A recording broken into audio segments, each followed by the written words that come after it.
Today we will see about special casting process. There is 4 to 5 different categories are available. First one is the shell molding, and we'll go. Most of the time, previous cases we have seen that we need casting sand and patterns and other things to make a casting process. But in shell molding, no need of using any sand. We are using resins. Okay, and the patterns, it should not be an wooden pattern, right? Some metallic materials we need. Why we need metallic material, that we will see in upcoming slides. Let us check the advantage and disadvantage. Shell molding is always used to produce complex shapes with very thin layers. Remember this thing. Okay, then after that you can easily manage. You go for high equipment cost and poor material strength is absolutely, because thin section only we are going to make, and secondary machining operations are required if needed. Okay, and if you see, scrap can be recycled. That's one of the advantage. Previously what I told is an disadvantage. Complex shapes, yes, that's the best advantage why we are going for shell molding. Let us go to the next slide, and here see, this is the overall process layout. I love to personally thanks the website, the one who plays these images as clearly.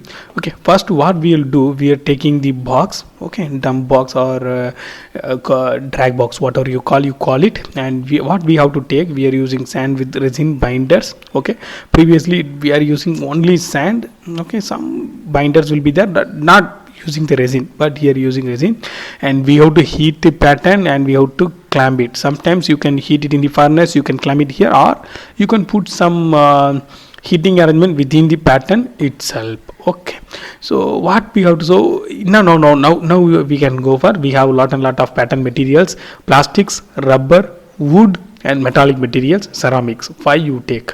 So which one is the best? So metallic materials only can accepted here, because other elements we can't go for heat, right? So thing is, we are using metallic materials. After that what we have to do, we have to put this thing upside down. Got it?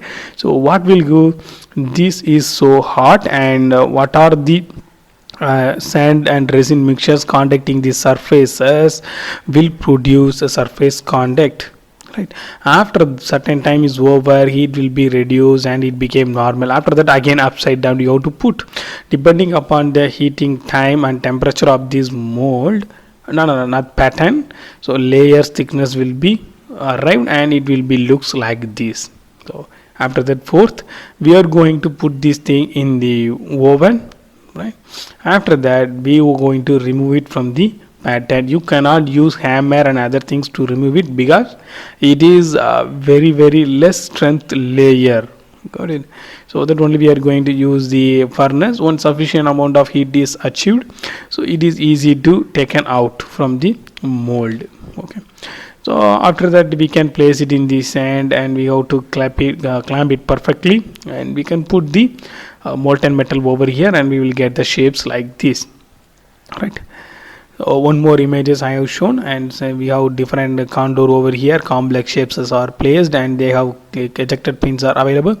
I will show why we are using ejected pins instead of manually putting upside down. Here we have one lever or one operating hand operating medium, which can be rotated by ourselves or machine, automatic machines. Okay, then always we have sand with plastic binder or resin we are putting upside down depending upon the contact time, and it will make some layers. After that we are using eject pins to eject the pattern. Now pattern is came allowed.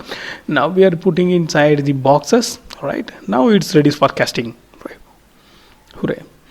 And now we'll go for another one more example. I told you some very complex shapes. As you can see, some complex shapes are over here. So the same thing, first we have to clamp, and ejector pins we are having, right? And heated pattern is placed over here, and resin and sand mixtures are available. You have to tilt it, and once it is over you can eject it through ejected pins, put it over here, and you can. So what is the advantage? We can reuse the pattern again and again, right? That pattern, right? So molding is having high good accuracy, right? Surface finish may be poor, but accuracy is good, right? We can use it. Thanks for watching.